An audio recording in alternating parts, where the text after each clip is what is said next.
پھر انہوں نے ایک اور ڈھونگ رچایا، عالمی انعامات اور ریوارڈ. یہ ذہن میں رہے، یہ تقریباً مسلمانوں میں جس کو بھی دیا جاتا ہے یہ اسی کو دیا جاتا ہے جو اسلام کا دشمن ہو، اسلام کا دشمن. جس نے جناب نعوذ باللہ من ذالک، وہ ایک خاتون ہے پاکستان کی، نام اس کا پتہ نہیں کیا یار، ملالہ یوسف زئی، ٹھیک ہے جی. اس نے اسلام کے خلاف کتاب لکھی ہے.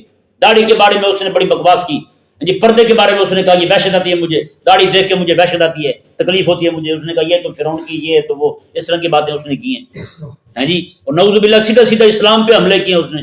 اس کو جناب نوبل انعام دیا. بتائیں اس سے کیا ہوگا؟ پیچھے جو دین دشمن بیٹھے ہوئے ہیں ان کے بھی حوصلے بڑھیں گے، وہ بھی کہیں گے یار یہ والا انعام ہمیں بھی ملنا چاہیے، ہم بھی آگے بڑھیں جناب، ہماری بھی دنیا عیسائیت میں نام ہو ہمارا. پھر اس طرح کیا ہوگا؟ یہ عیسائیت کی تبلیغ کے ذرائع ہیں یار، یہ تحریک تنصیر کو کامیابی کی طرف لے جانے والی باتیں. اور سلمان رشدی ذلیل اسلام کے خلاف کتاب لکھی اس نے، اسے جناب نوبل انعام دیا گیا اور اسے دنیا کا امن پسند ترین بندہ وہ بندہ قرار دیا گیا جی نصرانیوں کی طرف سے. اس کو انعام دیا گیا. بتائیں اس سے گستاخ بڑھیں گے یا نہیں بڑھیں گے؟ اور پھر ہمارے پاکستانی جو ہیں انہوں نے پچھلے سال دو تین سال پہلے پاکستان میں فلمیں بنانے والی خاتون کو پاکستان کا سب سے بڑا ایوارڈ دیا. بتائیں فلمیں بنانے والی، ڈرامے بنانے والی خاتون کو سب سے بڑا ایوارڈ دیا.